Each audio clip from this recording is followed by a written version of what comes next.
Rome took 50 years to collapse. The Ottoman Empire took 200 years to die. The Soviet Union took 5 years to fall apart completely. Do you see the pattern? Collapses are getting faster. The bigger and more complex the empire, the quicker the breakdown when it starts. 1 year you're a superpower. 5 years later, you're history. And we're building the most complex, interconnected empire the world has ever seen. Which means when it breaks, and it will break, it's going to happen faster than anyone expects. Watch what happened to empires that thought they had time to adapt. Spoiler, they didn't. This isn't about predicting the future. It's about recognizing the pattern. About understanding what happens when complexity reaches critical mass. About seeing the difference between a slow decline and a catastrophic system failure. The empires you're about to watch didn't think collapse was possible. They thought they had more time. They thought they could reform later. They were wrong. And the warning signs are flashing right now. Let's start with Rome. The empire that lasted 500 years and then fell apart in 50. At its peak, Rome controlled 5 million square kilometers. 70 million people lived under Roman rule. The military was invincible. The government seemed permanent. Then everything started to crack. It started with money. Rome's emperors kept printing more coins to pay for wars. But they diluted the silver content from 50% to just 5%. Inflation exploded. People's savings became worthless. The economy destabilized. At the same time, Rome was fighting on 3 continents. The military was overextended. Soldiers couldn't defend everywhere at once. Barbarian groups started testing the borders. Small incursions became larger ones. By 426 AD, 50 years later, Rome was in crisis. The government couldn't respond fast enough. The military was exhausted. Citizens stopped caring about the empire. Political instability was chaos. 54 emperors ruled in just 50 years. Then in 476 AD, a barbarian general named Odoacer deposed the last Western Roman emperor, Romulus Augustulus. Rome didn't end with a bang. It ended with barely a whimper. The empire that seemed permanent was gone. Rome collapsed in 50 years. The Ottoman Empire took 200 years to die. The Ottoman Empire lasted 623 years total. At its peak, it controlled 5.2 million square kilometers and 35 million people. It was a superpower that stretched across 3 continents. Then in 1683, something shifted. The Ottomans tried to conquer Vienna. They failed. It was the first time the Ottoman military had ever lost a major siege. And it exposed something terrifying. Ottoman military technology was falling behind Europe. But instead of adapting, the Ottoman leadership doubled down. They refused to modernize. Religious conservatism prevented military innovation. The military system, the Janissaries, resisted reform because modernization threatened their power. So while Europe innovated, the Ottoman Empire stagnated. For 200 years, the Ottoman Empire slowly rotted from the inside. Everyone could see it happening. The empire was called the sick man of Europe. Territories were lost, piece by piece. The military grew weaker. The economy couldn't compete. By 1922, after World War I and nationalist uprisings, the Ottoman Empire was finally dissolved. But here's what's crucial, everyone saw it coming. For 2 centuries, the decline was visible. And they still couldn't stop it. Rome, 50 years. Ottoman, 200 years. Soviet Union, 5 years. The Soviet Union lasted 69 years total. At its peak, it was a global superpower with 290 million people and 22.4 million square kilometers of territory. It seemed eternal. Then the system broke. In 1985, Mikhail Gorbachev became leader and introduced 2 policies, glasnost, openness, and perestroika, restructuring. He wanted to fix the system. Instead, he exposed how broken it was. The Soviet economy was centrally planned and completely uncompetitive. The military was spending 15 to 17% of GDP trying to match the United States. The technology gap was widening. The Soviets couldn't build computers fast enough to compete. The Afghanistan war was draining resources and demoralizing soldiers. Then oil prices collapsed in 1986. The Soviet Union's primary export income vanished overnight. The system couldn't adapt. Centralized decision-making prevented rapid response. By 1989, the Berlin Wall fell. By 1991, the Soviet Union formally dissolved. Not slowly. Not over decades. In 5 years, a global superpower ceased to exist. No invasion. No conquest. The system simply couldn't sustain itself. And here's what's terrifying: the Soviet leadership didn't see it coming. They thought they had more time. They thought the system could be reformed incrementally. It couldn't. Spain had 400 years of dominance. Then it ended in one war. In the 1500s, Spain conquered the Americas. Gold and silver flowed back to Spain. The Spanish Empire seemed unstoppable. Wealth beyond imagination. Except gold doesn't make you powerful. It makes you dependent on gold. Spain used the wealth to fight wars everywhere. They fought in Europe, in the Mediterranean, across the globe. But they didn't invest the wealth into infrastructure, education, or innovation. They just spent it. In 1588, the Spanish Armada, the greatest naval fleet in the world, faced the English Navy. England won. Spain's naval dominance was shattered. By 1898, Spain lost its last major colonies, Cuba, Puerto Rico, the Philippines, to the United States in the Spanish-American War. 400 years of empire. Gone in decades. The problem? Spain thought resources meant power. Gold from colonies became inflation at home. Military superiority became obsolescence. What made Spain powerful in 1500 couldn't compete with innovation in 1800. Spain had wealth but no competitive advantage. When technology changed, Spain couldn't adapt. Empires built on resources fall when resources run out or competitors innovate. The British Empire lasted 290 years and controlled 25% of the world. At its peak, 500 million people lived under British rule. Then World War II happened.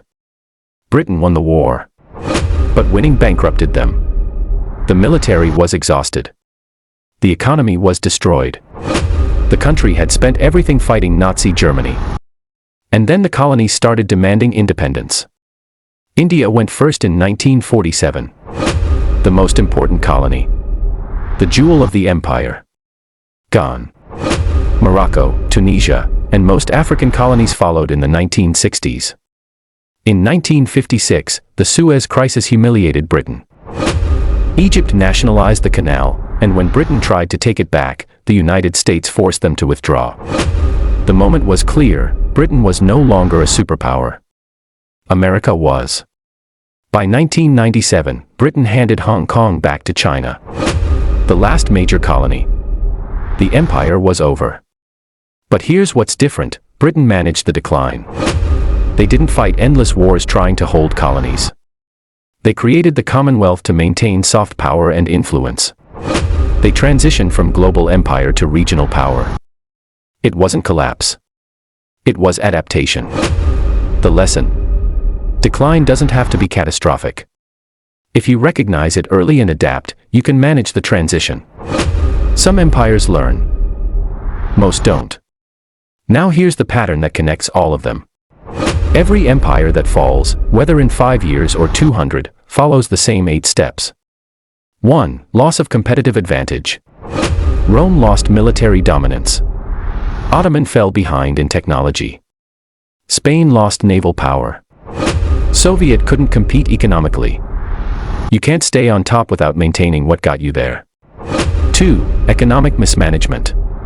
Rome debased its currency. Spain's gold caused inflation. Soviet military spending was unsustainable. Ignore economic warnings long enough, and the system collapses. 3. Inability to adapt. Ottoman refused modernization. Soviet ideology prevented pragmatic solutions. Spain stuck with old strategies. Adaptation isn't optional, it's survival. 4. Overextension. Rome defended 3 continents. Ottoman fought multiple wars. Soviet drained resources in Afghanistan. British couldn't maintain 25% of the world. You can't sustain everything at once. 5. Internal division. Rome split east and west. Ottoman lost faith of tributary peoples. Soviet republics demanded independence. When shared identity dies, the empire follows. 6. Loss of legitimacy. Rome's citizens stopped caring. Soviet glasnost revealed corruption. British couldn't win when colonies opposed them. Legitimacy is the foundation of power. 7. Technological inferiority. Aztecs had spears, Spanish had guns. Ottoman fell behind in military tech. Soviet lacked computing power. Technology determines winners. 8. Leadership failure. Rome had 54 emperors in 50 years.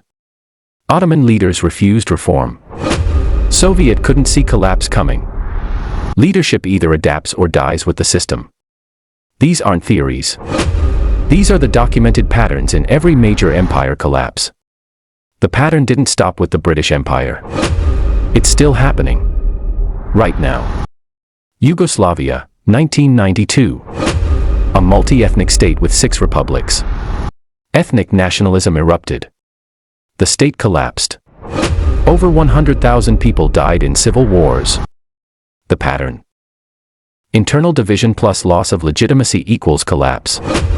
Iraq, 2003. The United States removed Saddam Hussein's government. Then created a power vacuum with no plan to rebuild. Sectarian violence exploded. ISIS emerged. The pattern. Remove central authority without replacement, create chaos. China's Cultural Revolution, 1966 to 1976. Mao's ideological purge nearly destroyed the entire state. 500,000 to 2 million people killed. Education and economy collapsed. China only survived because Deng Xiaoping abandoned ideology and embraced pragmatic reform. The pattern. Rigid ideology kills empires. Flexible adaptation saves them.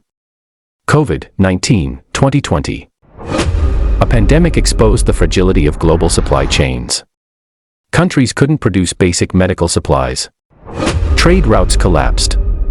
Nations realized their interconnected complexity was a vulnerability, not a strength. The pattern. Dependency on external systems becomes catastrophic when those systems fail. Each of these shows the same thing: the patterns don't change. Only the technology does. And technology makes collapse faster, not slower. So here's the uncomfortable question: which patterns are we seeing right now?